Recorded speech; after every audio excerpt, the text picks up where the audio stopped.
All right, we're back at Beanie Bro Sports. Noah, Matt, and Justin's joining us right at the beginning this time.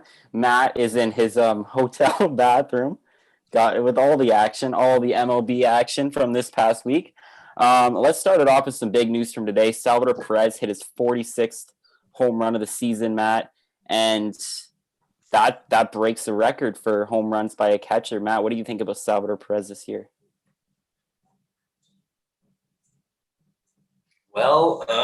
He's been incredible. I mean, everyone's actually talking about Vladdy potentially winning the Triple Crown, but I mean, hey, look, Salvador Perez is actually leading or tied in two of the three Triple Crown categories with regards to RBIs and home runs now. So he's had quite a incredible season for a Royals team that's not really doing anything, and that'll get him some MVP votes. Like I think he should finish top five in MVP this year.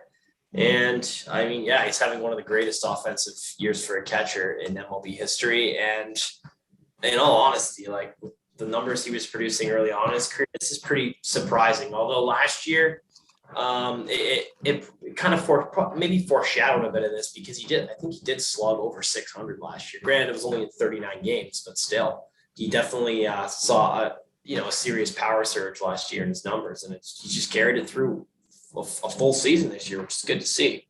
And never mind the fact that half of his games are in Kauffman Stadium, and he plays in the AL Central, which most of those ballparks are not hitter friendly to say the least. So it's just all the more incredible that he's doing it, in that circumstance. So can't say enough about the guy for sure.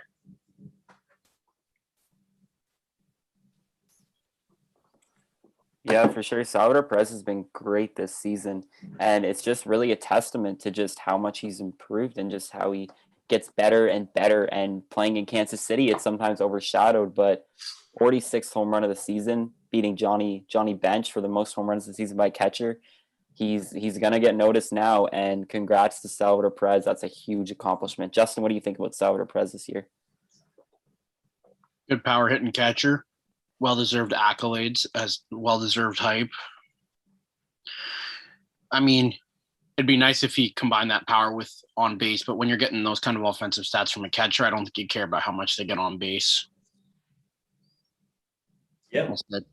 One big issue with Salvi still, though, is that pitch framing. I mean, he's a big power catcher, but if his defense was better, I know he's a 6-time Gold Glover and all that, but he's still an awful pitch framer. That's not just me talking it up. That's like statistically backed up. It'd be nice, but like he'll still be top 5 in MVP voting at the end of the day. Yeah, Definitely.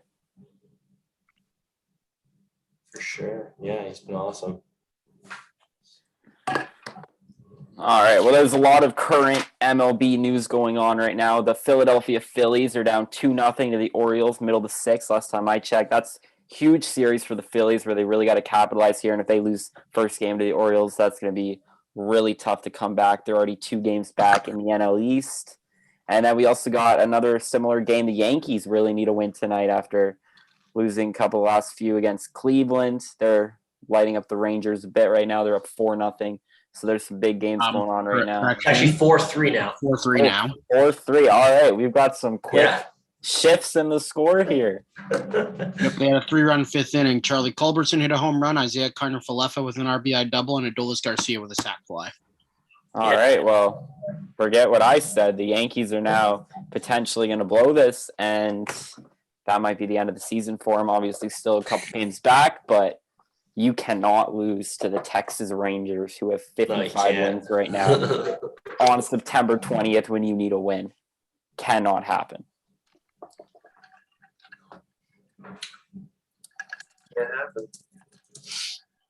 No. In other news, though, the Cardinals and Brewers, big game for the Cardinals. I mean, they are as hot can be. You talk about the Blue Jays being hot. The Cardinals are kind of that same team, just in the National League, and they're tied 2-2 right now. Nolan Arenado hit another home run tonight, and he's been on fire lately, actually. Before the game, he was in his last 17 games, hitting with 6 home runs, 15 RBIs, an 852 OPS, and all with a 204 BABIP. So he's been unlucky, but he's still been producing. Nolan Arenado has been a huge part of that St. Louis Cardinals offense. Yeah. The Cardinals. Lee and Merriweather face two batters, a walk and a ground out in the bottom of the fifth. Left-hander. And Justin's experiencing some technical issues, so please just ignore anything Sorry, his we're television over- audio says. We're over here flipping through all of the games right now. I've got some nice casts going on, and volume popped up when I had to refresh one of the games. Jeez. Are you in the hotel bathroom or am I? No, I had to. No, all my monitors. I've got like 4 monitors. I've got like my laptop. I've got a little sidebar here. I've got my 2 monitors. They're both showing different games. I'm trying to keep track of all of the races. Jeez. This is how we give you all of the best information. Sounds like Unfortunately, the one game that is most important for Canada is the one that keeps conking out right now. I'm really enjoying it. Yeah. Yes, well, the Blue Jays are doing about as well as Justin's internet at the moment. They're down 3-2 in the bottom of the 6th with Tampa Bay Rays. And Matt might be in the bathroom, but Justin, your internet is awful. Yeah. I might be in the bathroom, but your internet's in the shitter. And honestly, Matt, this is the best lighting you've had all year. Fair enough. Zing. Oh my gosh. Oh man.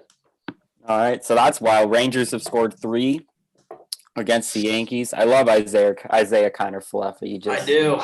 I love him more now as a Jays fan. Yeah, exactly. St. Louis has just taken a 3-2 lead. Yes, they have. Yadi Molina with an RBI single. I know. I think it was Matt who was saying last week that the Cardinals were going to take over that wild card spot. Well, Matt, you were very right. They have been incredibly hot as of late, looking to win their, I believe, 9th game in a row here. And they're just running away with it. That was a huge sweep off of the San Diego Padres. And they are as hot can come. And who knows? They could beat the Dodgers. I mean, Dodgers right now are lined up in a wild card game. It's one game. Yeah. Who knows? Right. Anything can happen. Just like gotta Max Scherzer. For all the Jays fans in the room, it is not looking good. Taylor Saucedo is wild as can be right now. Oh boy. Don't you just love it? September 20th. There's so much going on in the game of baseball. We got big Jays-Rays game. Yankees are just clinging on to their last hope. The Phillies are awful, trying to beat the worst team in baseball. Brewers and Cardinals, good divisional rivalry. They are facing Baltimore's only good pitcher, in fairness. John Means, In fairness, they're facing their only good pitcher, but I mean, John Means has thrown a no-hitter this year. This is not just some terrible pitcher. No, you're right. Philly, they should still win this game. They should still win, so that them losing is a pretty tough pill to swallow. Yeah, but it's not like they're getting destroyed by like Dean Kramer.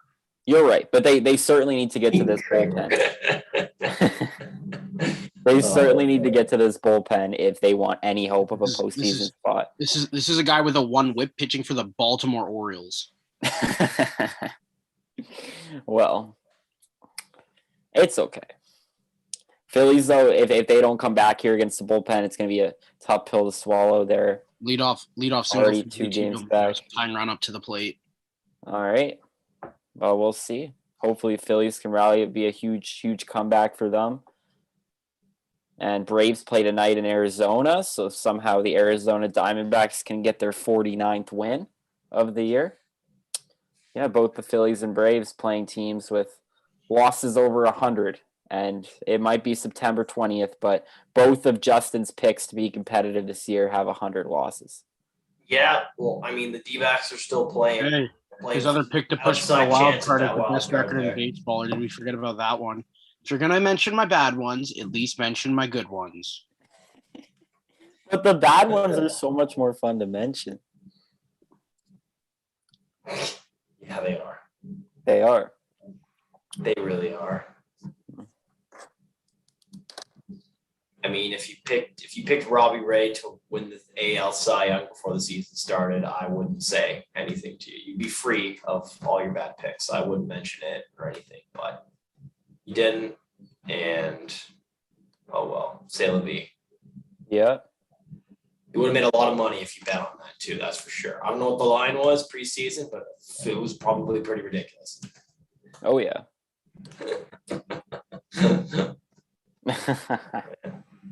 But yeah, I mean, speaking with awards here, I want to get your guys' opinion on who do you think is more valuable to their team, Vladdy or Ohtani? It's a discussion that can be had. And do you think, yeah, I know like Ohtani is probably going to win still, but do you think Vladdy, you could see Vladdy getting some first place votes at least, especially with how he's played down the stretch compared to Ohtani? He'll get first place votes. I still think Ohtani's probably going to win. But Yeah. it's hard to, like, Ohtani's season is obviously incredible, but it's hard to call a guy who's sitting below the Mendoza line since August the MVP. Yeah. Yeah, Like, I mean, you talk about who's more valuable to their team right now. Obviously, Vladdy Guerrero Jr. has been more valuable to his team. But who would you rather have if you're any franchise starting out? Maybe it'd be Ohtani because you got a guy who pitches and a guy who can hit with power. But definitely, Vladdy has been, in your words, the MVP this season. Will it be enough to take down Ohtani? I don't know. Yeah, probably not. Probably not, but hey, he's still in range of that Triple Crown. Jay's just got to get some runners on base before him, and Yeah. he gets those RBIs, he's got a shot. I think the big issue with Ohtani for me, sorry to just cut you off real quick, Matt. But the issue for me is we're obviously talking, it's like, well, you have a pitcher and a hitter, but like this is a guy who you consistently have to monitor very closely because there's so much injury concern. And he's been injured numerous times. He's missed multiple seasons pitching. And like even then before this weekend, it was like we might not see him pitch again. Then he pitched, obviously, but it's just very like as a franchise, it's like obviously like having that two-way ability is great. But a lot of people, and like I'm one of those people, to me, availability is the best ability. And Vlad sat one game all year, and that's because Charlie Montoyo decided to give him a day off. For sure. I mean, being reliable is a huge trait in a baseball player. And I mean, you look at like the Astros, for example, you might say Alex Bregman's their best offensive bat, but I mean, he hasn't been healthy. I mean, you got to look at health first, not necessarily the talent. And Vladdy Guerrero's he's been there all year, and he continues to produce and he continues to play. And Ohtani hasn't necessarily been that for the Angels. Mind you, Angels and Blue Jays are in very different spots this season, but Yeah. I mean, it says a lot. Well, part of the reason they're in that spot is because, oh my goodness, and the Jays just gave up a run by throwing the ball away. Thank you, Big Lamb. Well, that's amazing.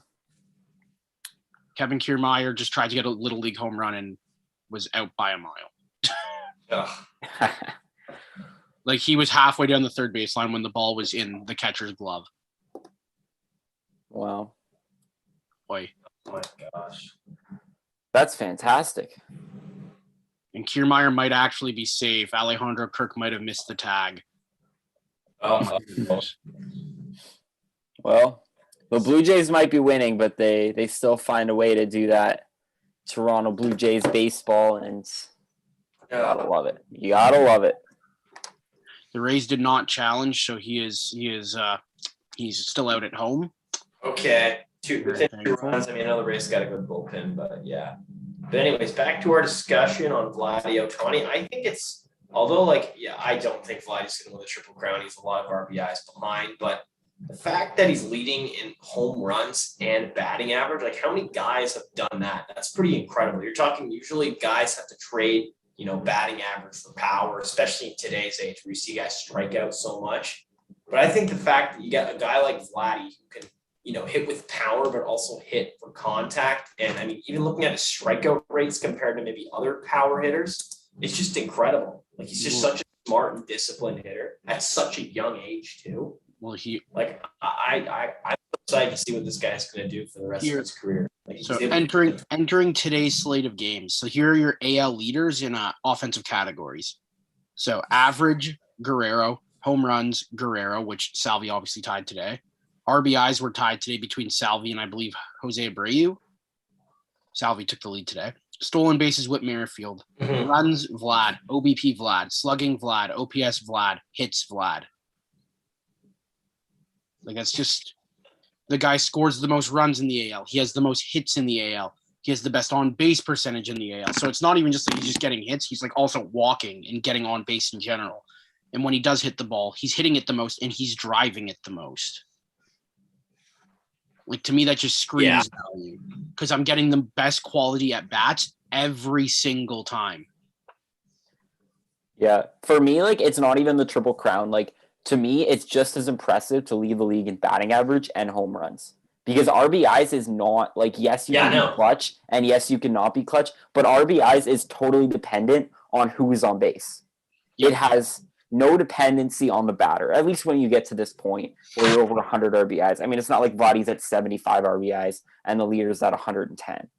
Like he is within just a few RBIs of the leader. He's leading the league. He's not only the best hitter, but he's the best power hitter, and that goes a long way. And honestly, whether he wins the Triple Crown or not, he's won the Triple Crown. I don't care about RBIs. It's the least important of the three by far, and I think he deserves some first place votes. Will he win it? I'm not sure. Should he be in the conversation for winning it? 100%. What's even scarier is he's still only 22 years old. Like this is not his peak. Yeah. Like, this is a guy who's improving still. He's younger than us. He's so good. Like this is like what he is doing is incredible. Oh, 100%. Yeah. And it's crazy. Like, I mean, I heard a stat watching Sunday Night Baseball, Alex Rodriguez. He said that back in 2009, there were 42 guys that hit over 300 in batting average. This year, only 12 guys with batting averages over 300. 12. Yep. And the fact it's a guy that's leading in home runs as well, who has the highest too. I don't know. I think that just makes it that much more impressive. It's insane. Well, for those who are here, Vlad just missed hitting his 47th. He got a hanging slider from Colin McHugh and hit it about to just in front of the warning track and left. He just got under it and it just did not clear the wall. Well, he almost just took the lead right back, and he's going to have at least another at-bat this game. Yeah, hopefully. If the Jays could get hopefully, I guess it's not guaranteed that other at-bat, but... Jays have had two base runners this game, and they're both solo home runs. Yeah. You're not going to win every game, and this is just one of those games where the Jays just don't really have it. Yeah. Hey, a bloop and a blast. It's a tie game. Yeah, Novacek just got a hanging slider middle and popped it up. It's just one of those boy. nights for the Blue Jays. Oh, boy. Oh, well, won some of those. So. All right. I have a question for both of you. In the American League, obviously we got a big wild card race. Do you think one of the teams from the West can surprise people? Let me just summarize this up here. The Oakland Athletics are 6 games back of Houston for first place. They have 6 games left against the Houston Astros this year. They are also 2 games back of the wild card. The Mariners are 4 games back of the wild card. Mariners and Oakland are opening up a 3-game series tonight. Can one of those 2 teams shock the world and make the playoffs? And if so, which of those teams do you think has the best shot? I mean, the best shot is Oakland. Will they do it? Probably. With that schedule, it's not likely, but like the Jays and Cardinals were also likely to miss the postseason, and look at where they are now. Baseball's a funny game that way. Oakland's hot right now. Things are clicking. So long as their bullpen doesn't continue to choke every lead they get given, there's real, like if they can walk into Seattle and take 3 or 4, like they are in that hunt. And, I always say, like, the best is for a team down the stretch to be in the position where, okay, if we win every game, we're making the playoffs. And right now, they're 6 games back. They have 6 games against the Astros. I mean, obviously, it's very unlikely. But if they keep winning, there's no reason they can't aim for the division. 6 games against the Astros in the last week and a half, that's a lot of games. You never know. Baseball's a wild sport. If you can just go 4-2 there, you just need another team to step up for 2 games for you. Yeah. Like, obviously, it's not the ideal scenario, but Like that's So you got to go 5-1, 5-1 at least if you have any shot at the division. But I mean, 4-2 definitely gets you into the wild card. This was a very painful inning for the Blue Jays. 3 hanging sliders, and they just missed all 3. Just got a comment kind of chirping Matt here. First, why is Matt in the bathroom? Secondly, at least you can see him. You're not wrong, my friend. You are not wrong. Matt, why don't you explain why you're in a bathroom? Yes. Well, it's because the Jays game is on in the background of the actual room, and I'm in a hotel right now. So this is just the best way to go for it, so that my dad can still watch the game in there and not having to mute the TV. And I don't know. It's perfectly sitted. There's an outlet in the washroom here. There's a lot of counter space for activity. And the toilet is perfectly, like, I'm sitting on the toilet right now. Sitting on the toilet. It's like perfect. This is a good setup. Thank you for clarifying where you were sitting, Matt. We really appreciate that. If I had a cushion under my butt right now, I think I would rate this like a 10 out of 10. I'm in cloud 9 right now. Justin, you have a great look on your face right now. Any comments? I have nothing to add to that. I mean, fair enough. Yeah, I think we're both pretty speechless right now, Matt. Thank you for that. Fair. No worries. I mean, at least everyone can see my beautiful face much better now than before, so I'll take that. It doesn't look like you're sitting in a cave now. Yeah, it's true. Yeah, exactly. It's just so dark. I always have horrible lighting. I don't know why. And we can see your entire face. Lighting. Yeah, there you go. It's awesome. Yeah, it's great.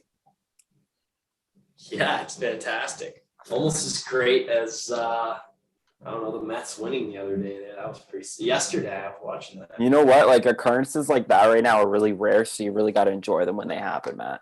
Maybe if you're the Mets, though, you don't want to win games because, like, your season's done. Just lose as much as possible. You better pick. Hey, while we're mathematically still in it, we're still in it. Mathematics, baby. Let's go. Dude, just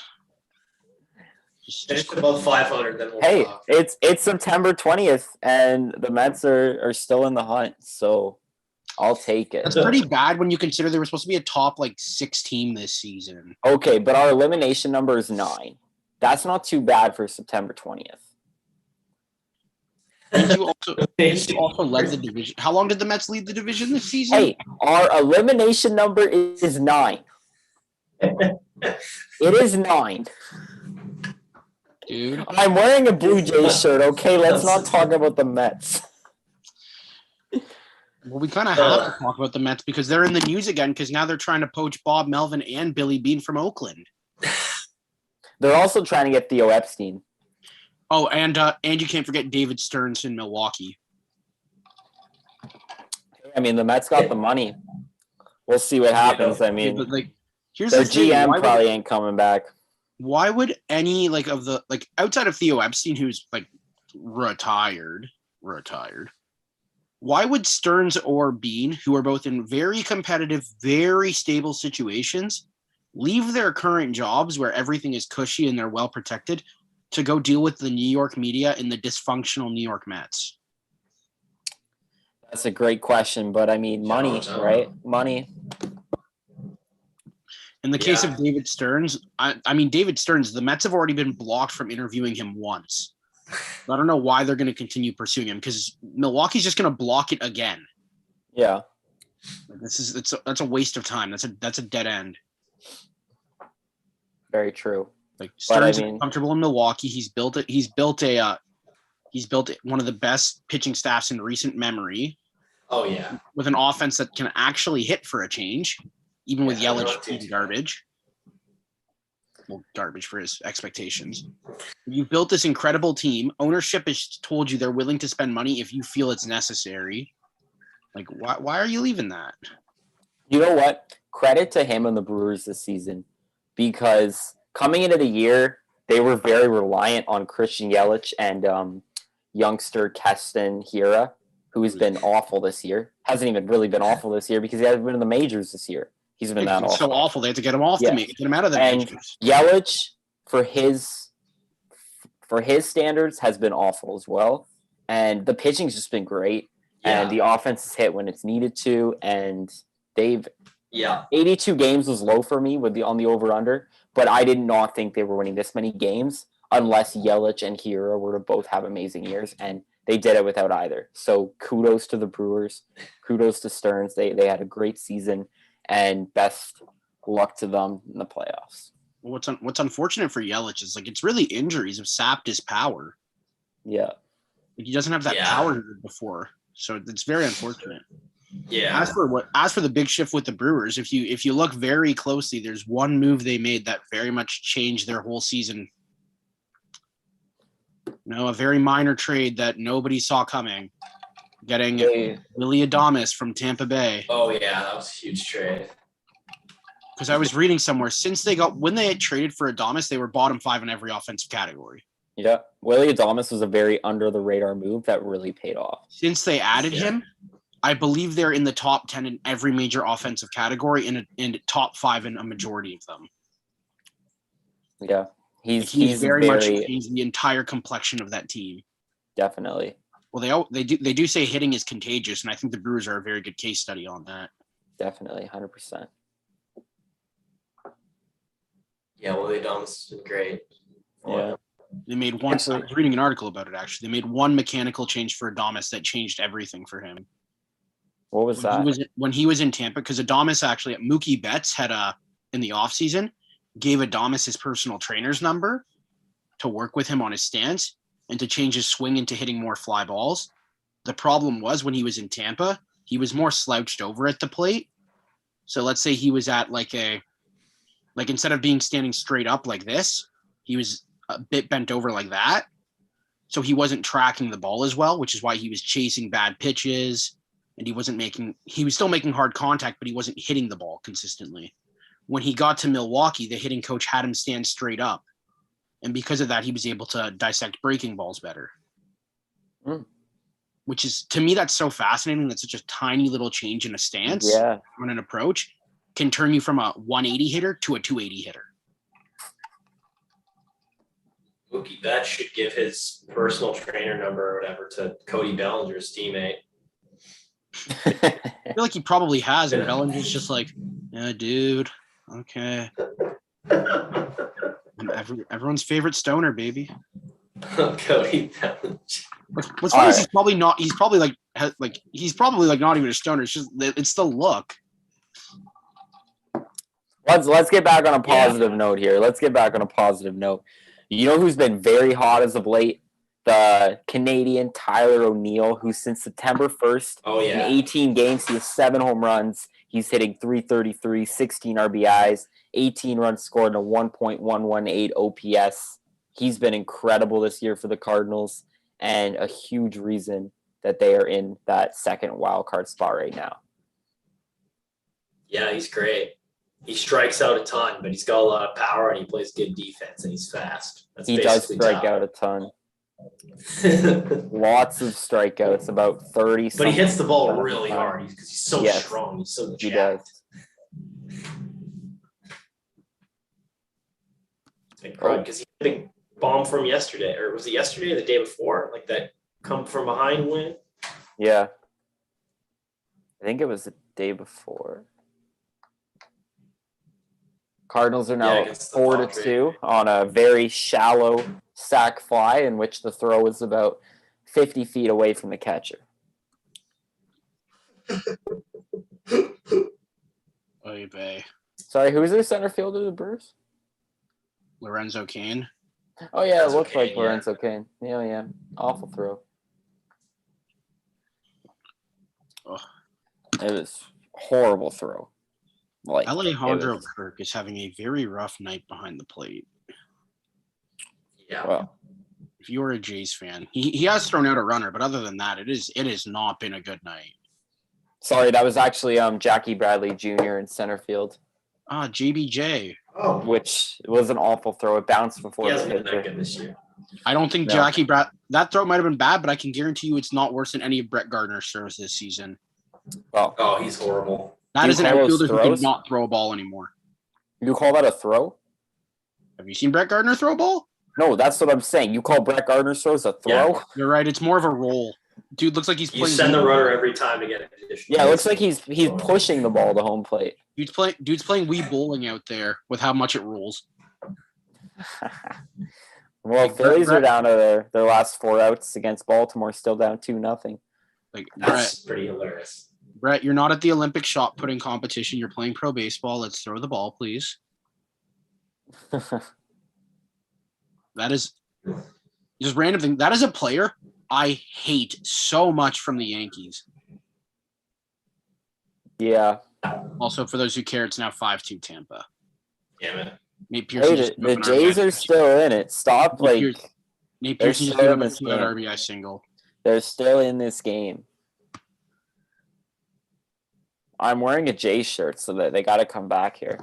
I don't wear a Jays shirt often,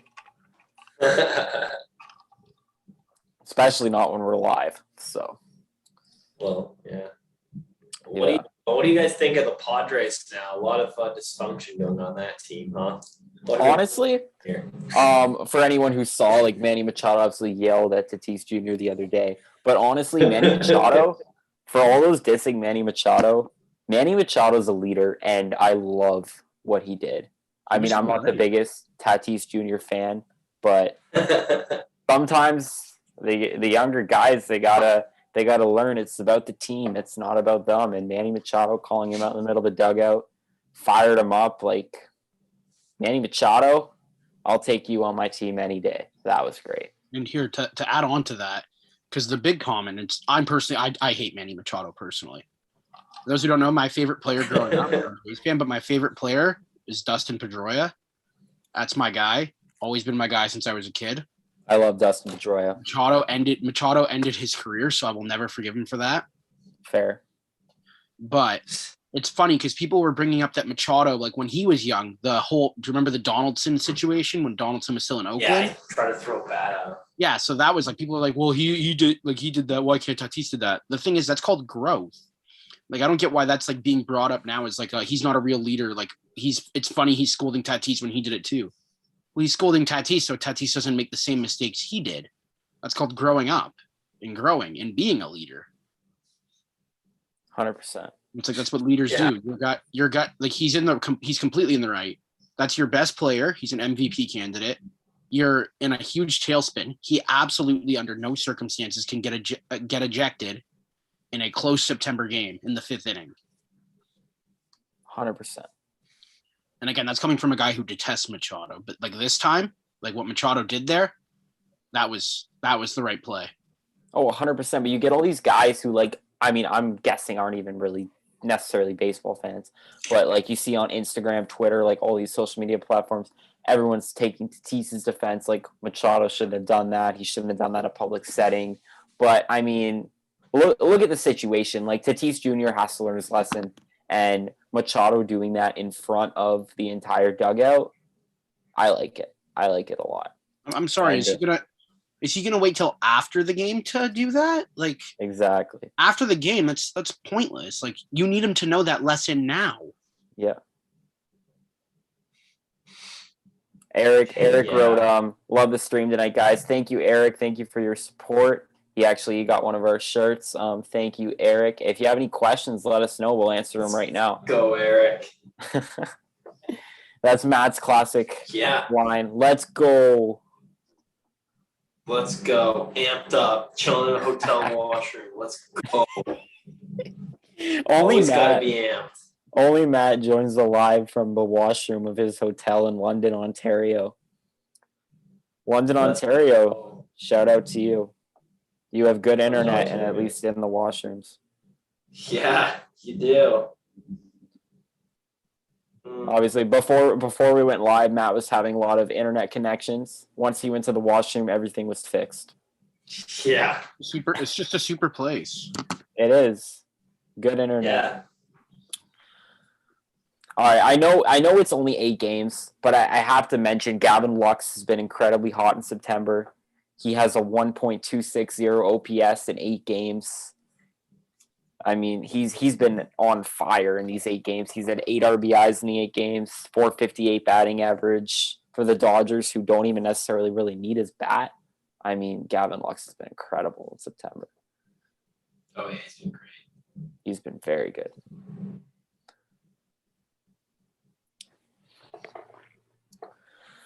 All right, Justin, Matt, let's talk National League Cy Young Award winner. Right now, season ends this exact moment. Who are your top 3 for National League Cy Young? It's a tight race.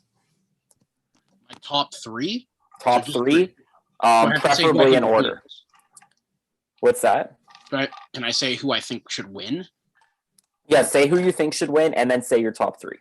All right. Well, I think Corbin Burns should win Cy Young. Okay. That's my take. And then from there, it's Scherzer and Bueller. Why should Corbin Burns win? Yeah. Why should Corbin Burns win?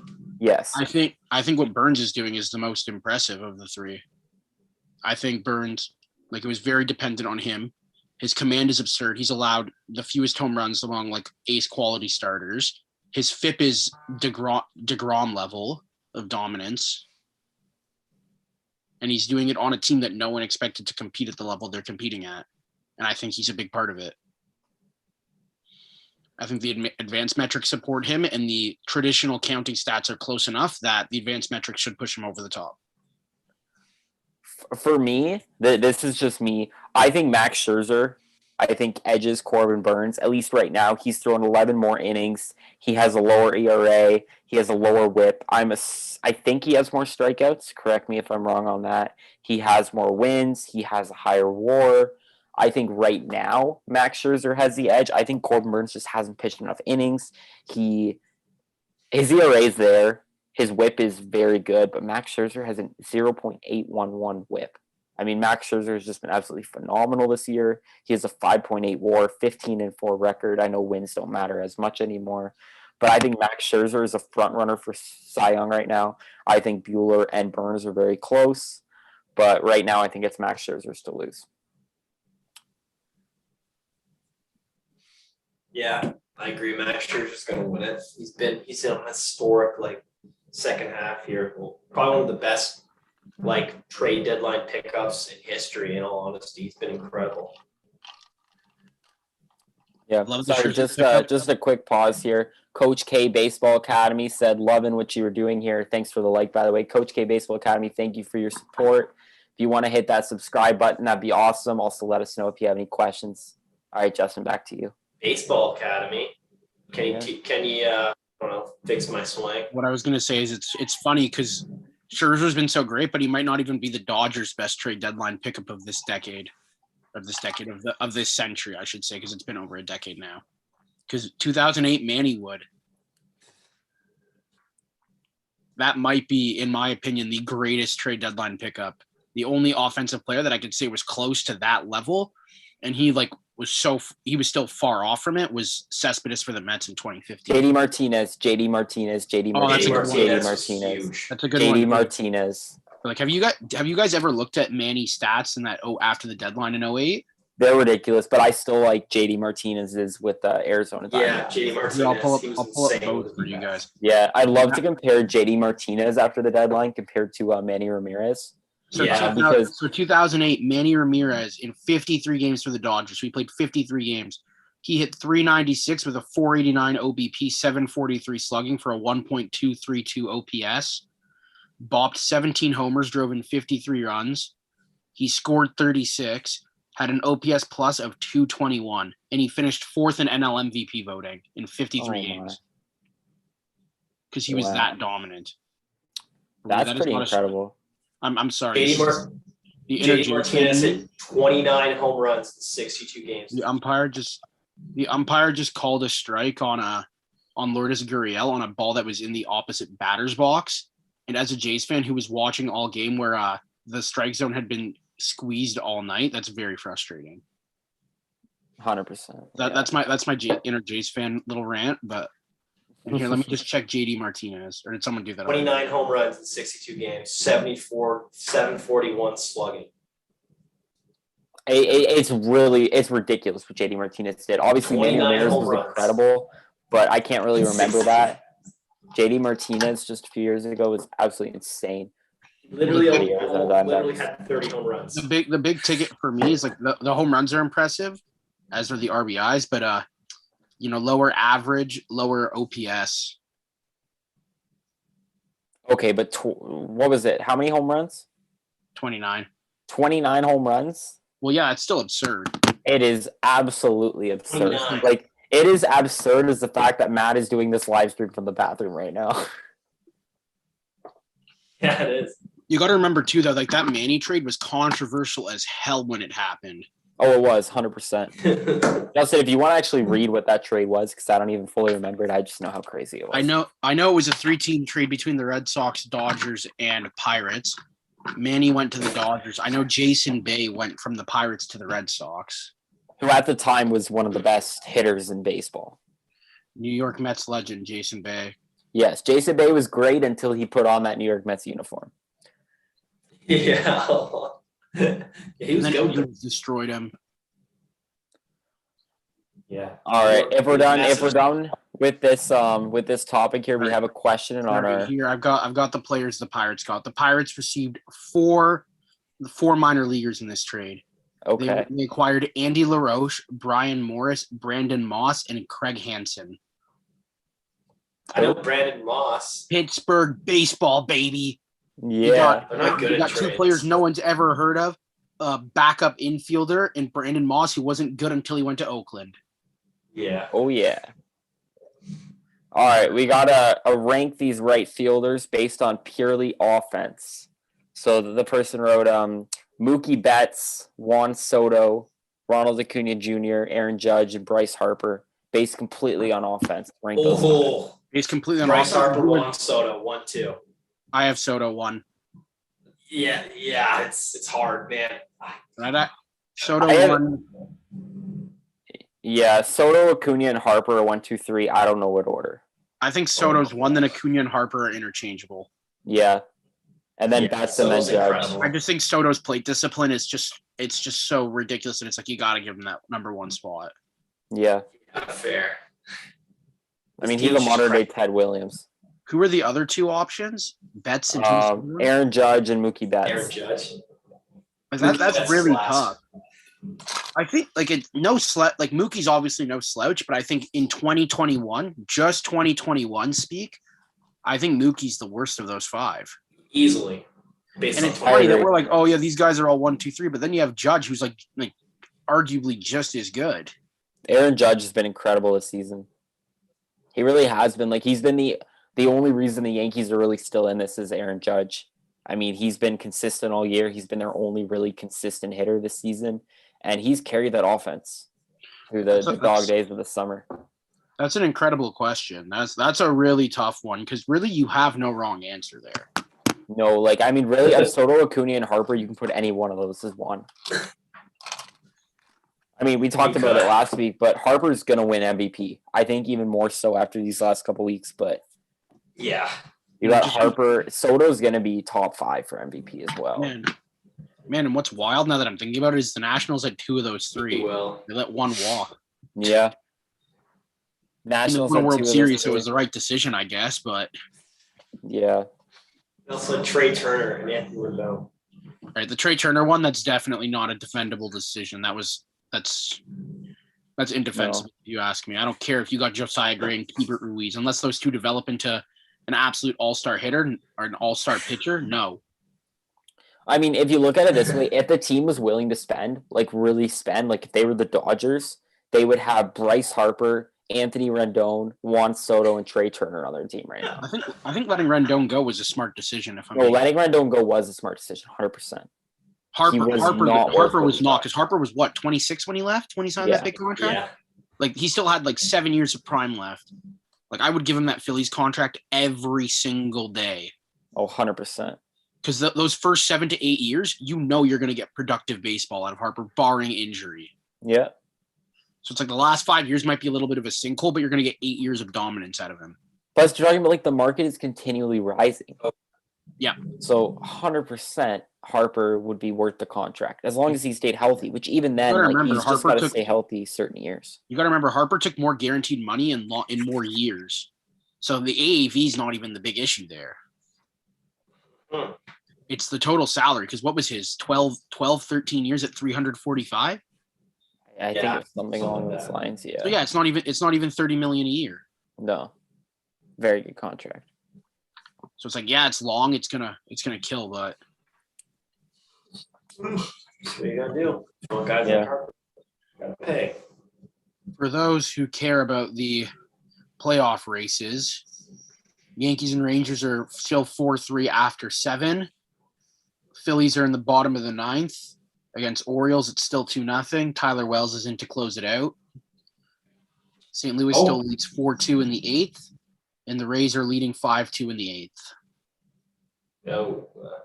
All right. After tonight, as things stand right now, the Yankees will be a half game back as Jake Lamb hits a foul ball home run.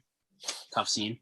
You know what? For me, just a second. Sorry, Cincinnati, to bash the Reds here. They're losing 5-4 to the Pirates. Like, are you kidding me, Cincinnati? You had the absolute easiest stretch, like easiest schedule down the stretch, and they were first, and they were in the second wildcard spot, and they have now blown it. They've given it to St. Louis, and now they're still not even winning games. Like Cincinnati, you had a great year, but you've been absolutely awful. Like that's what happens when your pitching starts dying again, as it should have a while ago, and your only source of offense comes from 2 players, and occasionally a Jonathan India appearance. Now that Jesse Winker's hurt again. ridiculous. Like realistically, what did they expect would happen once Votto cooled down? Seriously. It wasn't going to be that hot forever. Yeah. All right, we got another question. This answer seems pretty obvious. If DeGrom stayed healthy and kept his ERA under 1.5, would he have won MVP? I say 100% yes. If any pitcher pitches a whole season with an ERA under 1.5, I'd say he wins the MVP. I think if you throw him in the AL, the answer is no. Yes, 100% agree. I think the seasons Vlad and Ohtani are having are just so absurd that like even DeGrom's dominance at that level, if the Mets aren't a playoff team, that's overshadowed. So I think here's my question. If say DeGrom is in the American League, do you think he wins the MVP over guys like Marcus Semien, Salvador Perez, who've had incredible years? I mean, take out Vladdy, take out Shohei, who have been super. Over those two, I think yes, because those two players also have not flags, but like they have other things like for a guy that has so many home runs, Salvador Perez's OPS is low because he doesn't walk. Yeah. And he doesn't hit for a high average. And Semien as like incredible a season he's having, like also again, like because he's a second baseman, the OPS is a bit lower. Yeah. So it's like those stats that voters value so highly, they're on the lower side. And then Semien, like he's being right now, is going to get knocked because he has Vlad. The only reason Vlad's not getting knocked for having a teammate like Semien is because Guerrero's stats are so utterly ridiculous that it doesn't matter. Yeah. And also Semien hits in front of Vlad. So like Semien's being protected, whereas Vlad's protection is Bo Bichette, who's still obviously an elite hitter, but is not as threatening as Vladimir Guerrero. Yeah. 100%. I think in the NL, just with the way the race has gone right now, with it being so close and so unpredictable, I think he would have. Yeah. I just think in the AL, the seasons that Ohtani and Vlad are having are so historic that it wouldn't have mattered. And also, DeGrom didn't win an MVP when he had like a 1.7 ERA 3 years ago. Yeah, that's true. So I think again he would have gotten the short end of the stick. Yeah. Luckily though, like this year, there's no person that is guaranteed to win in the National League. Yeah, it's really down to Tatis and Harper, but I mean it's down to Tatis and Harper, but at this point, like there's no guy you can just say would win it. Yeah. I think it's gonna be Harper though. That's another great question. Loving all the questions tonight, guys. Keep them coming. We really appreciate all the questions and engagement from our viewers. gives us more to talk about, gives you guys more content. So we really appreciate all these great questions. Exactly. 100%. All right, just give me one moment. Appreciate it. I drank way too much orange juice this evening, so hold on one moment. I'll be right back. You guys keep talking. Man, oy vey. Oh, baby. Oy vey, too much orange juice, huh? Sounds like a little bit of a cover. Too much orange juice. Yeah, that's what it is, huh? Sounds like a little bit of a cover, if you ask me. You didn't hear. You didn't Yeah, hear it that. does. It really does sound like a cover here. Didn't hear that. But, oh, man. Well, here we talked about it. We The talked J's about so- it briefly, but Is it- Matt, I have a question, and I'll ask Noah when he gets back too. If today, wait 1 second. Joey Wendell just hit a home run. It's now 6-2. Damn it. Yep, this is just not the Jays' night. No, the loss is a loss. Not going to beat the Rays every game. You know what? You just got to make sure you bounce back tomorrow. That's all you can do. But what I was going to ask is, if you were a voter and you had to pick Silver Slugger winners today, who would you pick from the AL and the NL to be your 9 Silver Sluggers? Okay. Catcher. Okay, well, I'll go AL first. Catcher, easily Salvador Perez. First base, easily Vladdy. Second base, easily Marcus Semien. Shortstop, easily Xander Bogaerts. Third base, easily Rafael Devers. Left field, I keep saying easily. What position? Where it gets tricky. What position? There's just 3 outfielders, right? Does it matter what position they play, or is it just 3 outfielders? I don't remember if it's position or if it's just outfielders. At this Because point. Teoscar Hernandez is getting one of them, that's for sure. I don't know what position he plays, but he's getting one of them. Who are some other outfielders? I can't think of the other 2. Sorry, since Noah just got here, I asked Matt if he had to pick today, who would be his Silver Slugger winners from each league. Each league. Wow. So for the AL, he has said Sal Perez, Yeah. Vlad, Marcus Yeah. Semien, Bogarts and Devers, and then Teoscar Hernandez. For one of them, I can't think of 2 other outfielders right now. I guess Well, who do you DH. got right now? Oh, who do you have right now as your outfielder? Teoscar Hernandez. I mean, what about Kyle Tucker? He's been good. My guy. Kyle Tucker's Yeah, been very I'd good probably this put him season. there. Yeah, I can't 100%. think of Cedric Mullins, my guy. Or Aaron Yeah, Judge. Cedric Mullins crap! is Yeah, I good. forgot about such Aaron Judge. He's been good. Give it to Mullins over Judge, if I'm being honest. Oh, Aaron Yeah. Judge. Mullins is a better OPS than Judge. I would put Judge is at Mullins. 900. Mullins is at 901, and Judge does it in a way more hitter-friendly park on a way better team. Cedric Mullins is one of the funniest stat lines I've ever seen. He has 29 home runs on the season and 56 RBIs. I'd probably put Mullins. Yeah. It's like Cedric Mullins might have 30 home runs before he gets to 60 RBIs, and to me, that's just absolutely. Yeah, that's leadoff. That's what happens when you play with the Orioles. That's what happens when you hit leadoff for the Orioles. True. So I was gonna say Ryan Mountcastle is RBIs. The guy's 30 home runs and 80 ribbies. Yeah. That's because Cedric Mullins is constantly on base for him to drive home. Okay, what about the National League? Okay, catcher. It's a tough one because I don't watch National League as much. Buster Posey, baby. Buster Posey probably first base. Max Muncy. Oh, wait, hold it 1 sec. We got a comment from top of the lineup. Starling Marte in the outfield in the American League. I was going to I ask. don't that. think he'll get enough. I don't think he'll get enough plate appearances or at bats. Okay, fair. If it was, But all, he if it has was been- all of MLB, if it was just picking, I think for all MLB team, I think Starling Marte should get a spot. I think Yeah. what he's Yeah, done he's this been season great. between both leagues is incredibly impressive, and he deserves to be highlighted for it. I think it's the same thing with his batting title, though. He's not going to have enough plate appearances in either league where he's going to be eligible.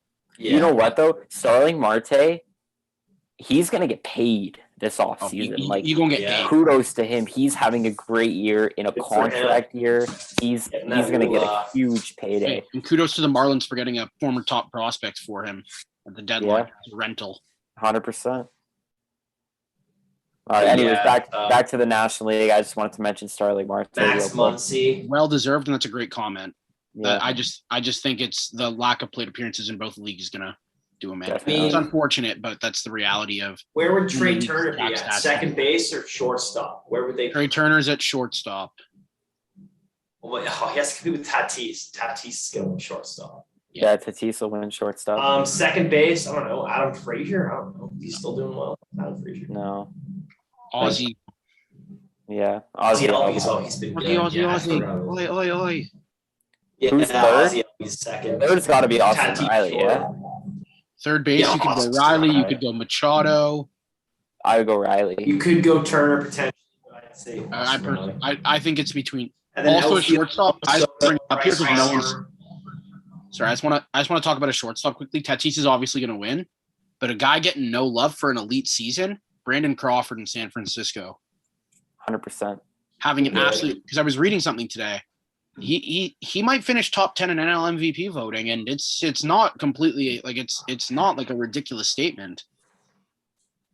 And correct me if I'm wrong, he signed an extension with the Giants this season for at least a couple more years. I believe so. Yes. Top of the lineup commented on the the Marte thing. He said, "Very true. Those damn plate appearances. LOL." And then he wrote third base, Arenado. Arenado has been good this year. He's been good That's lately, a good call. especially. Very under the radar. He's up to 30 home runs and 100 RBIs again, and he's doing it in a way more cavernous ballpark. Yeah. So Oh, I mean, yeah. Arenado, Riley's been really important for the Braves too. I mean, there's really a few different players that could be at third. Yeah. In the outfield, I think it's very much Soto and Harper are shoe-ins. Oh, 100%. When you just have a third spot, and it's who do you like out there? Castellanos? Castellanos could get one. He's had a really good year. Winker. I don't know. They've been hurt, Winker. I don't know. Castellanos, you could give it to Mookie. I don't think he should, but you could give it to him. I would give it to Mookie. Castellanos has been good. Yeah, Castellanos. I don't even. Does Brian Reynolds play outfield? I don't know. Ryan Reynolds is an outfielder. That's a very good call. He's had a very good season for a really bad Pittsburgh team. Very Yeah, good he's season. been Yeah. pretty good. Like he Really looks under the good. radar. Yeah, Brian Reynolds has an 894 OPS this year. Yeah, and he gets a bunch of hits too. And, I mean, it would be a lot easier if Acuna didn't get hurt, but that's his life in Major League Baseball. yeah, it would be. And then, who's your Silver Slugger pitcher? I can't answer this because I don't know anything. Is it still Huascar Yanoa because he hit those 2 home runs? I think it's gotta be. I don't know, honestly. Like, there hasn't been any other pitcher that's really stood out to me at the plate here. Adam Wainwright, one of the best hitting pitchers ever. Yeah, I mean, I'm curious. How's Mad Bum doing at the plate this year? Mad Bum's doing terrible all year through. I don't know if he's actually a terrible hitter, but he's been terrible all season. So, But Matt, doesn't he have to actually pitch past 3 innings to get a play appearance? Also, Matt, you might have some competition for your third base Silver Slugger pick. You know, this one guy in Cleveland, this Jose Ramirez guy, might be stealing some Devers thunder. Yeah. Yeah, he's been really good for the fact that he has no one else, no protection or anything. And he can't get RBIs because no one's getting on base in front of him. So here, let's go look at some Joe Ram stats real quick, just because I'm a bit of a Joe Ram truther. So in 137 games, he's slashing 2.65, 3.57, 5.52. He's got 35 home runs, 94 ribbies. that's impressive on that team. 24 stolen bases to boot. A team that's gotten no hit 3 times this year. That's great. No, just goes to show that when he doesn't show up the rest of the team. Yeah, Devers' OPS is down to 884 now. Uh-oh. And Ramirez has more home runs and in less games. Uh-oh. Very few less RBIs, too. It might be Jose Ramirez award now. Maybe, yeah, because you're right. Oh. Don't mean anything when one's on the I still think Xander Bogaerts is the AL shortstop, though. That I fully support. Yeah, I was thinking about that today. I was like, do you think could Bo Bichette potentially take it from him? But no, Bogarts has it still. I mean, Bichette could because he's got those nice counting stats with like 97 ribbies as a shortstop, 2020 season, hitting close to 300 with an 800 OPS. That'll get him some votes. Yeah. I mean, the other guy, again, we're not talking about him, but Carlos Correa and Jorge Polanco. Yeah, though they've been good. Yeah, Jorge Polanco's been really good on the Twins. Yeah, shortstop is a very saturated position right now. I just wanted the Jays to have 4 Silver Sluggers, but they'll only have 3. Oh, the nightmare. I think I'd rather they make the playoffs personally, but that's just You know, back to the pitcher Silver Slugger thing. Got a comment saying DeGrom Silver Slugger. I mean, he has as many RBIs as Huascar Ynoa. DeGrom hit 364 in the first half of the season. Yeah, that's not a bad one. No, I mean The injury kind of injury kind of killed him, but 15 games, 33 at bats, 364, certainly not bad. 6 RBIs. Never know. You know who's an outfielder that had a really promising season cut short, unfortunately? You guys hate him. I love him. My boy Jesse Winker. Yep. I knew you were going there with that one. Yeah, he's such a good hitter. If only he could play anything in defense. Yep. And are the Reds still down to the Pirates here? Oh, Reds actually just took the lead in the 6th inning. Or in the 5th inning. That's very important for them. They need to win this game. Cardinals are now up 5-2 over the Brewers. The Baltimore Orioles did win, by the way. They won 2-0. Wow, Philadelphia, you got to feel bad about that one. I mean, that's a game you have to win. White Sox lost 4-3 to the Tigers. The Rangers are currently pressing a little bit. They got 2 on with 2 out in the 8th inning, facing Jolie Rodriguez right now. Nick Solak's up at the plate, so he's probably going to strike out because that's what Nick Solak does. Yeah, That's a guy who got off to a great start this year and then just fell apart. Oh, 100%. Which, in fairness, we kind of all saw coming. His advanced metrics were pretty, not so pretty. Cardinals up 5-2 on the Brewers right now.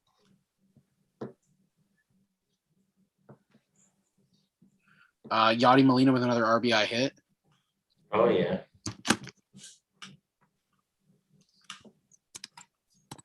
Okay, here's something that's probably flown under the radar. I'm assuming you guys haven't heard about this. Maybe you have, honestly, but this is more Mets news. Aaron Loop has a 1.00 ERA this season. He's been really, really good out of the bullpen. If you want to hear something even better, I have heard that. So popular MLB. I'm a big avid MLB The Show player. It's one of my that's just my game. Yeah. Love it. I'm pretty good at it. Not to brag a little bit. I was a top 2,000 player last season. This year I'm not so good. This year I'm pretty bad, if I'm being honest. At least for me, I'm bad. But Aaron Loop this season in MLB The Show has yet to crack a silver rating card. Wow. He's currently rated as a 73 in the game. That's ridiculous. Might be a 72 actually, but he's been Marcus Stroman's still not even a gold. He's rated at like a 78. But Aaron Loop has been phenomenal. I mean, to say the least. He has a 1.00 ERA. He's just been so consistent all season. Been probably the best left-handed option in baseball right now. I mean, he's been very good. And the fact that MLB is not even giving him credit, that's rough. For all you Jays fans out there, Marcus Semien just hit a 2-run home run to make it a 6-4 ball game with no outs in the ninth off David Robertson, Yankee legend. Nice. The Yankees got out of their jam in the 8th inning. All right. Unfortunate for baseball fans everywhere. Nick Solak strikes out swinging. Oh, he strikes out a ton. Oh my goodness, I'm a big brain. Wow. Let's see if Vladdy can get another one of those solo home runs that he's so good at getting. That would be nice. Yeah. Gonna need to mute my video for a second so I can pull my stream back up. Yeah, we got a comment from Jesse. Aaron Loop's actually a 72. I'm so mad about it. Jesse, I'm with you on that. Aaron Loop has a funky delivery and some funky pitches. If MLB The Show didn't jip him on his rating, he'd actually be a usable card in formats with live series cards matter, like BR. And Stroman's only a 78 in the show. That's what he said. Yep, Stroman being a 78 is an absolute travesty. The fact that he hasn't cracked gold all season is disgraceful, in my opinion. For a guy having that good a season. He's having a great year. Embarrassing. Yeah. And I will stand by that. Oh, yeah.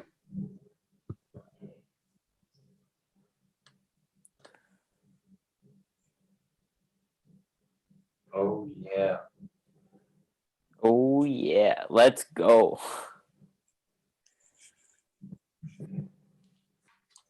All right. How about this question here? Who's each of your favorite guys to watch that aren't on your favorite team? My favorite guy to watch that isn't on my favorite team. Yeah. Isaiah Connor Falefa. Juan Soto. I love Juan To Soto. say you're about to answer Connor Falefa for that. I know you like him, but Yeah. my favorite All right. non-Blue Jay, I'd probably have to say, like, I know he gets a lot of hate, but I'd have to say Tatis. He's just so electric. Everything is must-see TV. Fair enough. I just Yeah. like Juan Soto because he's modern day Ted Williams. I keep saying it, and I know a lot of people say it. But he's incredible. That's fair. That's my note, guys. I hope you keep the people entertained here. And if there's any more questions, feel free to talk them. Maybe I'll send you guys a question in the comments. Try to stump you boys. All right. Yeah, we're looking Keep forward to it that going. question now, Matt. Yeah, All right, I'll think of a doozy. All right. All right, Have a take good night, care, Matt. Thanks for joining us tonight. For those who There's cared, Matt. Vlad Guerrero walked. Tying run is now at the plate. All right. So Justin, I'm sure will keep us updated on the Blue Jays game there. I will. I mean, Who's your for me, favorite player? just being a National League fan, I think like looking at the American League, Shohei Ohtani and Vladimir Guerrero Jr. are both just incredible players to watch. But honestly, in the National League, Austin Riley's just been really amazing to watch this year. I mean, there's lots of games with the Mets and Braves, but I mean, for a former top prospect who really couldn't figure things out coming up to the show, he's really been very good this year, and he's just electric. He's really good to watch this year. He's been so consistent. Great power bat for Atlanta. He's probably the most entertaining bat for me. May I ask who posed us that question? Which question? Yeah, favorite player to watch. Oh, that one was Jesse as well. It was a little earlier. I kind of missed it, but I scrolled back up. So I just love that question from Jesse, just because like we just like it wasn't even a debate, but like we had these conversations and we just named so many different players. And I love that baseball, which is a game with so many issues with marketing and promoting itself and building, that we have all these mostly young stars who are this electric and fun to watch. In the future, the game is in good hands if MLB can pull its head out of its ass and start promoting it properly. 100%. And look who's the most electric rookie right now? Jazz Chisholm. Yeah, that's a fun guy to watch. Did you see the home run he hit tonight? Yeah. Yeah, moonshot. I mean, that is a fun player to watch. Jesus Yeah. Sanchez, barehanded catch tonight because he overran a baseball. Yeah. Like, it's just crazy. And honestly, MLB does a horrible job in marketing these players, but even on their own, they do quite a bit. The only player I'm willing to give them a pass on is Trout, because Trout himself asks to stay out of the limelight. Oh, look, another player I've never heard of that the Rays are bringing out of their bullpen who has good stats. Love that. That's the Rays. JT Chargois. I don't know how to say his name. I apologize for that butchering. I'm assuming Chargois? Chargois. So I'm assuming it's Chargois. Yeah. But he's got a 2.5 ERA with like a 1.02 whip in 50 innings between the Mariners and Rays. So of course the Rays find some random guy that no one's ever heard of, trade for him, and he's good. Yeah, that's the Rays' way of playing baseball. Yep. Quite frustrating. When you're another comment from Jesse. He said, Justin for commissioner. Justin for commissioner? I don't know about that one. I don't think I'm a good enough commissioner. I do know Rob Manfred, though. That guy's a horrible commissioner and should not be a commissioner. That much I know. Amen. But I don't think I could handle being a commissioner. I think I'd make too many mistakes. I'd love to work in the MLB office one day, though. That'd be a fun opportunity, and just shoot some ideas in there every so often. I mean, how about just marketing alone? I mean, the amount of marketing that they miss out on every day is just ridiculous. Yeah. Let's not just see Fernando Tatis Jr. every day. Let's see a bunch of the guys. Well, the thing is, if you think about it, it is smart marketing for MLB that they constantly market Tatis, because that's a guy who transcends baseball fans. Yeah. So it's like you want to get as much reach as you can. So that's not a bad strategy. It is frustrating for baseball fans to see the same guy constantly, but like that's not a terrible strategy for MLB. Yeah, but like in a sense, it's what MLB created. Like MLB created the narrative of Fernando Tatis Jr. Like, yes, he is an incredible baseball player, but you could also be creating narrative of like Juan Soto. I mean, I know he's not as flashy, but we're watching a modern day Ted Williams. They do post Soto a lot. It's hard to like post like non-flashy highlights. Yeah. So it's like when he hit the home run in the World Series and mocked Bregman with his bat carry to first, like that was everywhere. Yeah, for weeks. Like that was a huge piece of MLB promo. that's true. So it's just he's just not the most flashy guy. So it's hard to post promo stuff. Like when Acuna's healthy, they post him constantly because it's the flashy stuff. For a big guy, Vlad's a flashy player because of how hard he hits the ball. Yeah, You know, like it's easier to post those flashy guys. And Juan Soto, unlike the rest of them, isn't very flashy. Oh, you can't yeah, be missing that definitely. pitch, Bo. 3-1 count. You get a fastball to hit and you're late and you pop it up. Can't be doing that. No 2-run game in the ninth.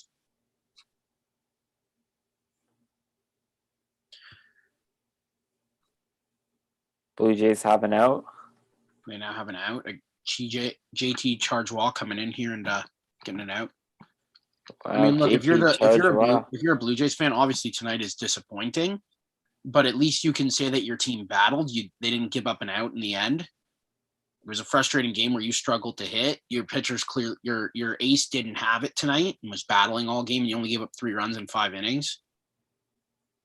Yeah, There are positives to take. You just got to make sure you come back tomorrow. Manoah's on the mound and he's been dominant against the Rays this season. You got to hope that he can keep that going and you can get your rookie starter a win and get yourself back in the win column. definitely. Rangers coming up for their last 3 outs. Roldis Chapman's in the game in the ninth. We'll see if the Rangers can rally. Yeah, we'll see if they can rally. We have a question from Matt already. I'm not a huge fan of the question, but he said, "Is the Lindor contract the worst contract in MLB history?" In MLB history, did Albert Pujols' contract just get buried under the sun already? How about Bobby Bonilla? Yeah, like there's look, that Lindor contract isn't pretty right now. There's still time for him to turn it around. He is still young. Yeah, but it isn't aging well already. But there are so many bad contracts. Chris Davis with the Orioles, like, yeah, that might not even be the worst contract in Mets history. No, I mean Jason Bay was pretty bad. Yeah, but that one wasn't as big a money commitment. That's true. But I mean, Bobby Bonilla was obviously awful. But for Lindor, like, yes, his offense hasn't been there, but it has the last 2 months. Oh no, sorry. The umpire just called a pitch. The umpire just called a pitch at the shins a strike. I love that. Oh, Robbie Ray got squeezed all night, and now you're expanding the strike zone at this stage of the game. Like, come on, dude. It's just very unfortunate. Yeah. Charlie Montoyo yelled from the Blue Jays dugout, and that's a guy who doesn't yell for anything. Changes a count from a 3-1 count to a 2-2 count. So, like, we know baseball. You know how big a difference that makes. Yeah.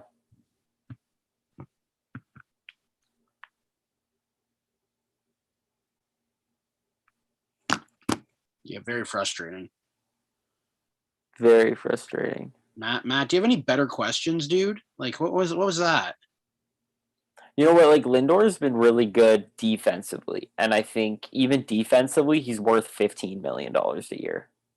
And instead of a walk, Teoscar Hernandez strikes out. So, love that. I'm show down in Tampa. Yeah. I mean, the Jays didn't do enough to win, but that's very frustrating as a team when things like that happen that are out of your control. Yeah. Especially when you think you have a chance to get back in the game, and then you go from a 3-1 count to a 2-2 count, take what would have been ball 4, and then you strike out on what would have been ball 5. Yeah. All right, so just bringing up the NL wild card a bit, Justin. Obviously, the Cardinals have been on such a hot stretch lately. They've won 11 of their last 16 games. You got the Reds and Padres, who are both easily in that wild card spot there. They've both won 5 of their last 15 games. This is not including tonight, by the way. And the Phillies have won 8 of their last 9 games. Is this the Cardinals, obviously, to lose now? But is it kind of a big disappointment for the Reds, Padres, and Phillies all failing to capitalize on this really open NL wildcard spot? The Phillies, it's less disappointing just because you've had adversity all year. Your bullpen's been terrible. Like, realistically, you're only in it because the other teams have been so bad. So, yeah. For the Phillies, it's not as bad of an issue. For the Padres, it is an absolute massive disappointment. Because I was reading somewhere, they were paying it a 9, like heading into middle of September, they were playing, or middle of August, they were playing at like a 94 win pace.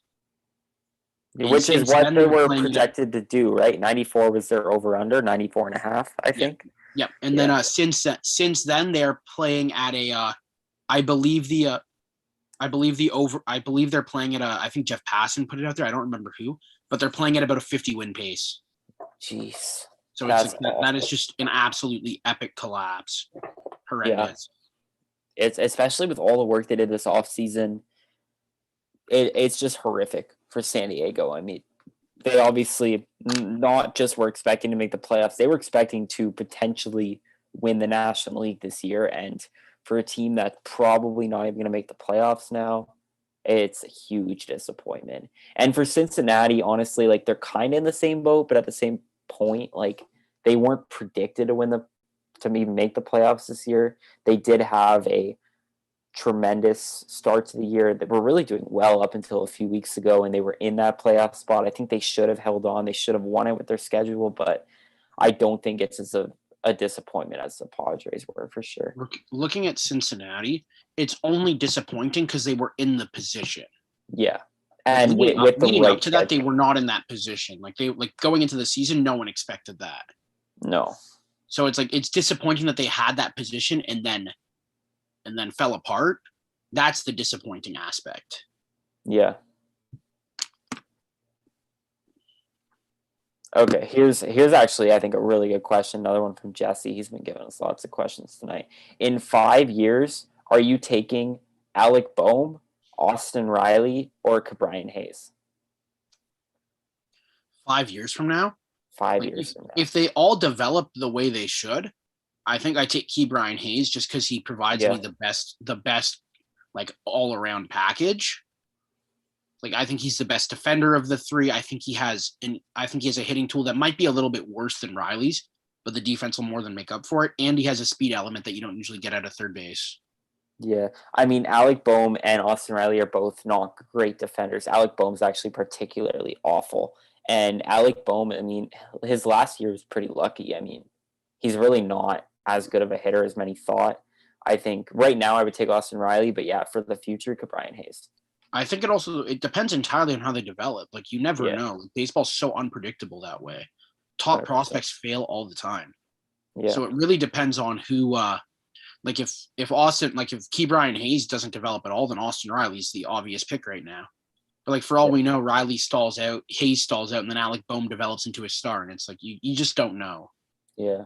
Like especially with guys like that, like they all had top prospect pedigree at some point or another. It's like they all, in theory, should be good players, but like you just don't know. Yeah. Just back to St. Louis for a moment, or I guess they're in Milwaukee, but the Cardinals just won their 9th game in a row, continuing their torrid stretch here down the run. I mean, they've got to be close to locking down that second wildcard spot. Jays are down to their final strike. 1 and 2 count. They have 2 on with Lourdes Gurriel at the plate. He is the AL's leader in average with runners in scoring position at 387, but we got the right guy at the plate. It's not looking too good right now. I'd love to see his stats for September. I would love to know how different this game pans out if the umpire doesn't call that ball a strike. Yeah. Changes everything. Definitely. It's so frustrating. Like it's the Jays' fault for putting themselves in this position to begin with. Yeah. That's just very frustrating. Definitely. As for Gurriel, his stats in September, I will pull those up for you, unless you want to pull them up. Yeah, I can. They're very impressive. You have to remember they don't include tonight's stats where he hit another home run. True. Yeah, I'll grab him. Just give me one moment here. Just pull up Fangraphs. Gurriel's worked the count full, so runners are on the move. If you can find a gap here, it's a tie game with Gerard Dyson on first. Wow. Yeah, definitely. Gerard Dyson he was former Royal, definitely known for his wheels, that's for sure. If he can get on base, Corey Dickerson's up with the bases loaded. Corey Dickerson, that is. Former Marlin. Can we talk about how great that trade was for the Jays? Joe Panik in a minor leaguer they had no one had ever heard of, for a guy who's become a bullpen anchor and a valuable left-handed bench bat. Yeah. It really was I did not know what the Marlins were doing there. Shedding salary? Well, yeah, but To what extent? Like, come on. Gurriel stays alive.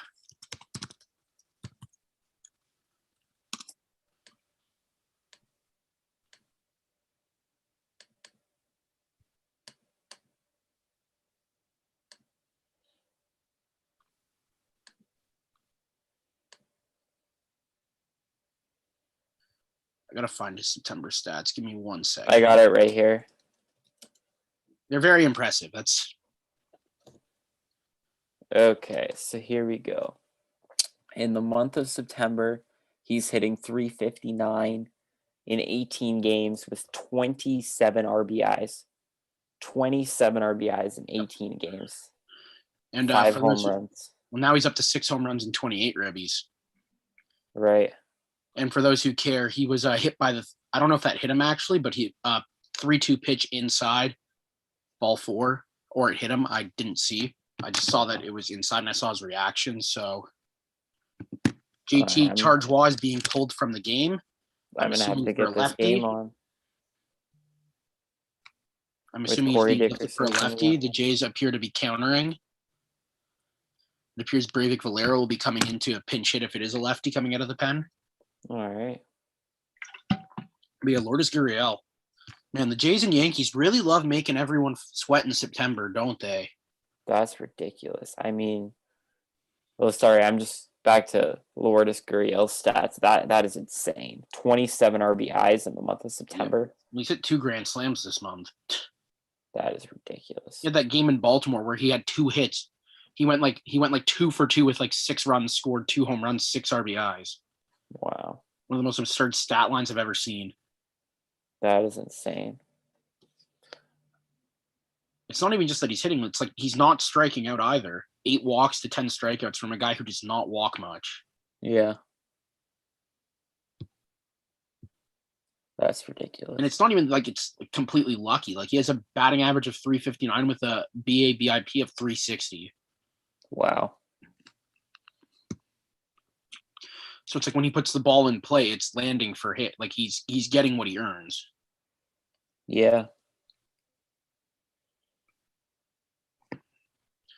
The Yankees have officially won. Chapman went 1-2-3 in the 9th. So the Huge Yankees win have, for the Yankees. The Yankees have barring a Jays miracle here with the bases loaded, the Yankees have moved within a half game. If the Jays can somehow complete this comeback, they'll hold it 1.5 games up. All right, what channel is this game on here? The Jays game. I'm just on Rogers.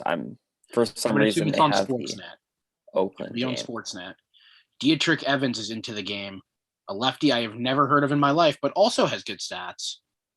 All right. Let's see if I can get this game on here. Just the thing that annoys me is you can't watch it on MLB TV. Oh, Seattle, I got it. Mariners are up 3-0 on Oakland in that wild card hunt. Breivik Valera is up to the plate. Reminder: if you start watching, you are ahead of me because I'm streaming. Okay, so that's definitely what you want there with Oakland, Seattle. I mean, obviously Oakland's ahead by I think a couple games, if I'm not wrong. They are 2 games up. So obviously you want Seattle to win. Honestly, like if you're Oakland, Seattle, you got to go for the sweep. I mean, whether you're Oakland if you're the other Seattle. teams watching that series, you're really hoping they take like 2 or 3 from each other. Like Seattle takes 2 or 3 from Oakland. So I'm assuming if something hasn't happened, but if something happens in the game, Justin, you don't want to know about it until it hits your live. I'm assuming based on that talk, either Valera got out or he just drove in the winning run, or he just drove in. Nothing's happened yet. That's why I'm asking you now. Okay, well, on my feed, Valera's up 3-0. Okay, he's up 3-0 on mine, so I think we're pretty equal. Oh, well, that's good. This is a good stream. This is a good stream then. Yeah, you got a good stream going. Here is the pitch from 3-1. This guy I've never heard of. Oh yeah. That is not a strike. I don't know. It was borderline. It's borderline. I say that's not a strike just solely based on that frame. Just because of the way Mejia framed that, he should not call that a strike. That was horrid. Yeah. That was Gary Sanchez-esque. Oh my goodness, Justin, you're going to be very, very mad about that one. What? What is this umpire on? For those not watching the Jays game right now, I mean, they're threatening 3-1 count for Valera, and it's couple inches above the zone, the umpire called it a strike. I mean, that's rough. With the bases very- loaded, 2 out, down 2, that's awful. It's very frustrating just because as a Jays fan who watched this game earlier, Robbie Ray was getting squeezed all night. Yeah. All game he was getting squeezed before he got pulled. So now that they're getting these calls that Robbie Ray wasn't getting, that is very infuriating as a baseball fan. My philosophy is call the game the same way for both teams. Yeah. Like your strike zone can't change for each team. Like it needs to be the same. And it Why can't are the change Jays in the getting a ninth inning either. inning of a postseason game? Like not a postseason game, but like a game that matters for the postseason race. I mean, pretty much a postseason game. The Jays have been gypped by 3 calls now in this 9th inning. Yep. Terrible. Horrible. Yeah. Jays just lost off a strike 3 call, which was actually a strike, unlike many of the other strikes in the at bat. But awful loss for the Jays. Hopefully they'll be able to bounce back tomorrow. Justin, we got a question specifically for you because apparently I'll be too biased. What do the Mets need to do to make the playoffs next year? To make the playoffs next year, if you're the Mets, Yeah. I think you need to keep that bullpen fortified. I think that's key. Like the Mets at this point, I think it's a curse because like you got to stay healthy and they can't do that. Yeah. Like, no matter what, you need to bring Stroman back. I think that's essential. He's been really good this year. Like so that's essential. And then from there, I think you honestly need to make some changes around the offense. Like all these big offensive pieces you brought in just aren't cutting it anymore. Like you gotta get real offensive pieces. Yeah. And like they keep talking about all the money they have to spend. Well, you're gonna need to spend it. Because isn't the Mets, correct me if I'm wrong, isn't the Mets prospect pipeline a little dry right now? Yeah, it's not great. Like they're very high end. They have a few big prospects, but other than that, like their top 30 in general is pretty dry. Yeah, so you're gonna have to spend money. Yeah.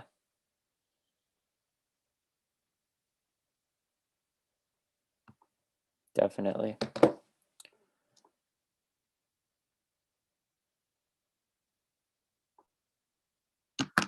Yeah, that game was just, as a Jays fan, like I'm going to be like blunt here. Like that was incredibly frustrating to watch solely based on the fact that like, it was not the same strike zone that it was early in the game. Like you can't change your strike zone in the 9th inning. Yeah. That's the thing that annoys me the most. I mean, it's one thing if they change in the middle of the game, which happens often. I mean, they can't be perfect, but when they change in the 9th inning, I mean, especially in a game that the Jays could have won. The Jays could have won that game. I'm obviously a bit biased there, but like Noah, non-biased person, thoughts. Non-biased person, like honestly, I only saw that last at bat there from Valera, but that was a bit ridiculous. That should have 100% been ball 4. I mean, you're talking about a walk there with the bases loaded. You get a runner in, tying run on third, and if that other at bat was the same as that, I mean, Jay should have won that game. I mean, would they have won it? Maybe not, but it's ridiculous that they're going to lose on a call like that. Yeah, that was. And honestly, like I understand a little bit more when it's a call inside, a little bit outside, a little bit below. But when it's up in the zone, I never understand that call. It was up and down in the zone all inning, and that's what did them in. That's ridiculous. And I love it when they give a little bit inside, a little bit outside. I mean, that totally makes sense to me. But up and down, I mean, in the zone, if it's above the zone, if it's below the zone, it's pretty obvious. Like, especially when it's up in the zone. And that pitch to Valera was definitely a ball. But, I mean, it is what it is. Jay's got to move on. Here, I'm going to send you a picture of it. Remember I was talking about the Teoscar one? Yeah. I have just found a picture of it that I just saw on Twitter.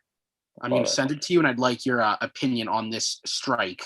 Okay. So this was not a swinging strike. This was, and the dot was where the pitch went over the plate. Okay. Yeah, for those listening, this is probably 3-4 inches below the zone. I mean, it's pretty bad call. And that would have been ball 3. The next pitch that would have made it a 3-1 count. Instead, it was a 2-2 count. Hernandez ended up striking out in the at-bat on a full count. Yeah, and that next that other pitch to Valera, the one that was up in the zone, did not miss by as much as the one he just showed me. That's awful. I mean, it's one thing to miss low in the zone. It's another thing to miss up in the zone. But to miss low in the zone and up in the zone in the same inning, pretty bad. Yeah.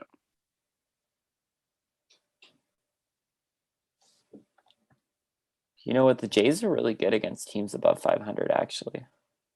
They're 46-40 this season, which is really good. I mean, if you can go 500 against teams above 500, you're going to make the postseason in most scenarios. Sorry, my Twitter's blowing up over Canada's election right now. Yeah, I gotta love that. Is that happening right now? Like, do we know who they're is counting the votes? They're counting up the votes right now. Like, this is just I don't want to get political, but I need to for 1 second. If you're Canadian, this is the dumbest election ever called. It's going to result.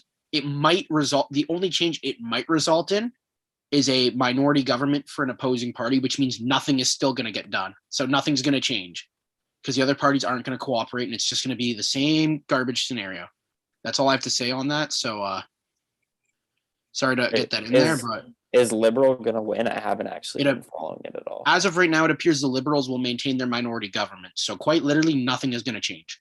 I love that. The Conservatives might pick up a few more seats, and the PPC might be picking up some spots, but like it's going to be status quo.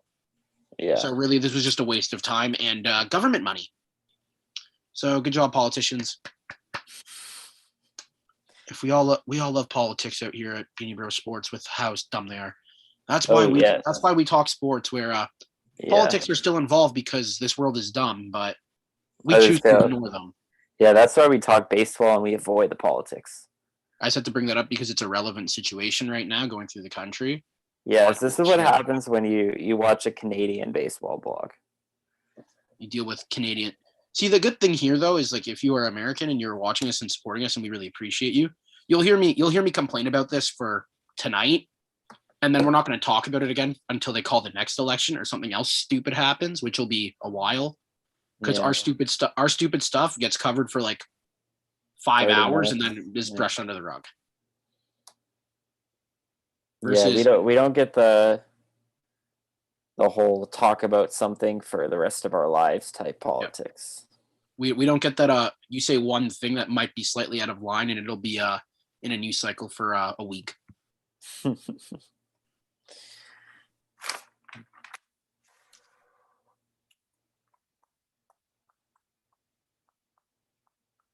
All right, here's another guy I want to talk about. Max Fried has been very good for the Braves. He just shut out the Giants, I think, was it last night? But he's been very good, Justin. I'm not sure how much of his starts you've caught, but what do you think about him? Fried? I haven't caught many of his starts, if I'm being completely honest. But, like, it's nice that he bounced back after clearly pitching hurt to begin the year. Yeah, he was really bad at the beginning of the year. You could tell he was pitching hurt with a few different injuries, actually, at the beginning of the season. He finally spent some time on the injured list, and he's been great. He has a 3.31 ERA this year, which is really, I think, what the Braves were kind of hoping for this season from him. And that start against the Giants when he threw 7 3-hit innings, no earned runs, that was what the Braves needed at that time. I mean, they were giving up the lead to the Phillies. Phillies were 1 game back. Max Fried came in with a clutch outing against the Giants. Yep, agreed. Against baseball's best team. So yeah, for sure. But yeah, it's been you know what? Fried's had a great year. It's great. The Braves needed that after the sluggish start. So it's nice to see him bouncing back. I think he's got a bright future. I really like his pitching style. I like the way he goes about things, considering he's not. Correct me if I'm wrong. He's not the most overpowering guy. No, he's not. He uses stuff. He has a really good slider, actually, that I really like. More of a finesse. And for me, I find that in today's game where it's so much about power, I love those finesse arms where that's why I like for the Jays, it's like people talk about Alek Manoah being so overpowering, but he only throws a 90 like 3-mile-an-hour fastball. That's why I like it so much. He Yep. overpowers you with movement and stuff. Like it's not like hard stuff, it's like spinning stuff. It's very impressive. And that I feel like Fried is the same type of pitcher. And to me, I love watching guys like that. Definitely. One more question before we wrap up for the evening, Justin. Assuming they're all somewhat in their prime, which ace regresses due to age first? Scherzer, DeGrom, or Garrett Cole? Obviously, Scherzer's a bit older than the other two, but he's been very, very good this year. I would still probably say him just based off age. I would say him. I would say him or DeGrom if I'm being honest. Yeah, I mean, injuries. I think Garrett Cole's more of a merchant of the sticky stuff, so he's gonna regress from what he used to be, anyways. Yeah. Like in terms of just age drop off, I think it'll be DeGrom because we just expect this all worldness from DeGrom, and that's not realistic to continue happening. It's like he's gonna regress to like a 2.5 ERA, and we're gonna be like, "What's wrong with Jacob DeGrom?" And he'll have a 2.5 ERA with like a 0.98 WHIP. Yeah, definitely. But I mean, Scherzer's really impressed me this season. Obviously, he had DeGrom more from injuries, I would say. Not even necessarily from age, but I mean, I guess age kind of comes with injuries. But yeah, definitely, I completely agree with you. All right, well, if you've been watching with us tonight, make sure you hit that subscribe button. Thank you for everyone. We've doubled our subscribers in the past week, so thank you very much. Keep hitting that subscribe button. We're still only halfway there to getting Justin to join us for an entire playoff game this season. So definitely got to make that happen. Thank you very much. Justin, did you want to add anything before we finish here tonight? Appreciate your support. Subscribe after the playoffs start, please. Justin would like to join for the NL wildcard game, but the AL wildcard game, especially if the Blue Jays are in it, I don't think it's going to be very YouTube appropriate. All right, well, Justin, just for the subscribers here, question. Say we hit 75 subscribers mid-postseason. Will you join us for a game? Absolutely. Perfect. That's all they want. Absolutely. If we hit 75 at any point in the postseason, I will watch a full game. If the Jays are in it, I'm not going to say them. Yeah, we'll try to make it a national league It's game. funny. I'm not a superstitious person when it comes to my personal life, but when it comes to sports, when it comes to the postseason, I very much when it comes to my team, I like watching alone. I very much seclude myself, or I go and it's if I'm going to a family friend's house, I'll go and I'll sit there. But even then, it's I'll sit there quietly. So it's I get myself very invested in the game. So it's just not very one. It wouldn't be very. The only entertaining part would be my outbursts. So I'm sure you guys would love that. But other than that, I'm gonna sit there and look like a zombie. So it'll be horrible viewing content. Yeah. So another team's game where I'm invested in just the postseason in general and watching the game, I'd be much more engaged because I'd be able to comment on things going on and all that fun stuff. But when it comes to my own teams that I support, for football, I'm a big Denver Bronco fan. Very random team. But when they were in the Super Bowl a few years ago, it's my family and friends had Super Bowl parties. I stayed home and watched by myself with my dad. Because it was that was to me, it was I didn't want to be with anyone. I just wanted to watch my team and focus on the game alone. So it is, admittedly, it's strange, but that's kind of just how it is for me with sports. No, I 100% agree with you. If there's my teams in the playoffs in any sport, it's definitely much more vital game. And I think it's more important to not be around other people. I mean, I also think it'd be really entertaining though, if you covered a Jays wildcard game, but definitely understand that you'd rather do a National League game or a National League wildcard game I will do, and I'll be on dialed in. Yeah. Definitely. Jays wildcard game, no, I just need to sit there and just be biting my nails. Yeah, that's true. You'll definitely be more talkative in a wildcard game where the Jays are not involved. Exactly. Yeah. But we do appreciate all your support, guys. Like Noah said, keep subscribing. We really appreciate all the engagement tonight. Makes our time on the streams way easier. And we're glad that we can get you guys involved with your great questions, spurring convo.